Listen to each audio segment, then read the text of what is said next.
Of course it would be the Clippers. Absolutely, positively, it would be the Clippers. You got Chris Paul, a superstar point guard. You got Chauncey Billups. He's back. You got Eric Bledsoe backing up Chris Paul and Chauncey Billups. You got Jamal Crawford, who will be the sixth man of the year. You've got the aerial assault known as Blake Griffin. DeAndre Jordan is no good for you in the fourth quarter because of his free throw shooting, but the first three, he's formidable. You've got the Matt Barnes of the world, the Grant Hills of the world. I mean, come on. There is no question. The athleticism, the fast break, the excitement, the perimeter shooting, their ability to play defense, all of these things considered. If they could somehow manage to avoid the Spurs or stop acting like they're allergic to playing the Spurs, then I think they would be absolutely fine. But they are definitely more of a threat come postseason time than these Los Angeles Lakers. Not historically, of course, but these Lakers, I don't think there's any question. Are we talking about the same Clippers who recently trailed the Spurs by 34 points in the third quarter at Staples Center? Those Clippers? We're talking about the same Clippers? I'm talking about the Clippers that also beat the Lakers by 25. Okay, we're talking about the same Clippers who last night at Indiana nearly suffered an epic collapse, saved by Chris Paul, who was not Cliff Paul last night. He was Chris Paul for once last night late in the game. I'm not Don't buying be disrespectful. I'm sorry. I'm not sold on the Clippers. I'm not sold on the Pacers either, but that's another story. You know what, Stephen A? I didn't mean to stay up last night and watch the Laker game, but I couldn't quit because Kobe Bryant looked 5 years younger to me last night.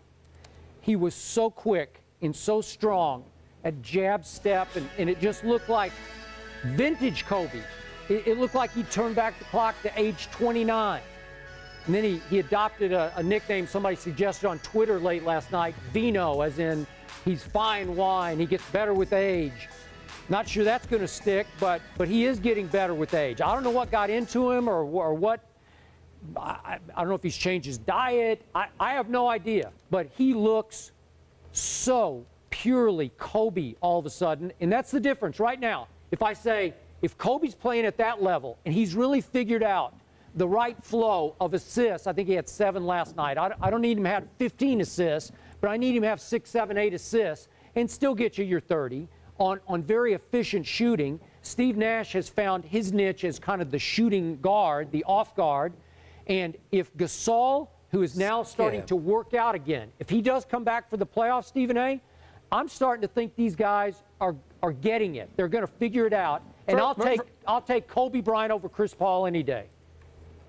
First of all, Skip Bayless, I'm not going to knock you for that because Kobe Bryant is averaging 35 points on 59% shooting over the last 4 games. I get where you're coming from.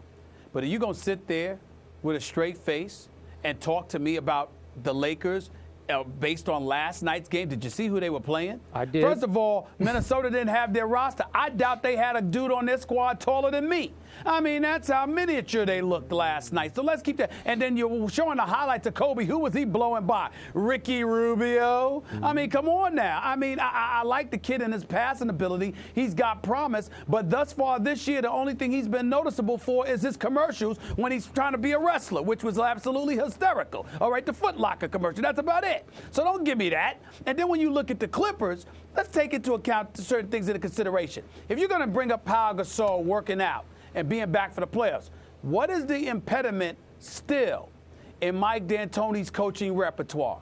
His inability to figure out how to coach with both players on the floor. So that's still a problem.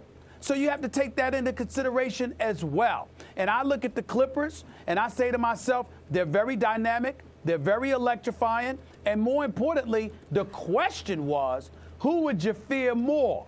It wasn't whether or not who's going to win a title or anything like that. It's not comparing the Clippers to the Spurs. It's not comparing the Clippers to the Thunder.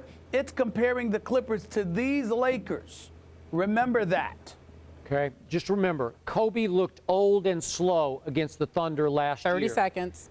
And this time, I didn't even know we were doing that. What are we doing? Are we doing Facebook? Oh, I didn't know we were doing that. Okay. I thought you were cutting me off. No. So this year, he looks different.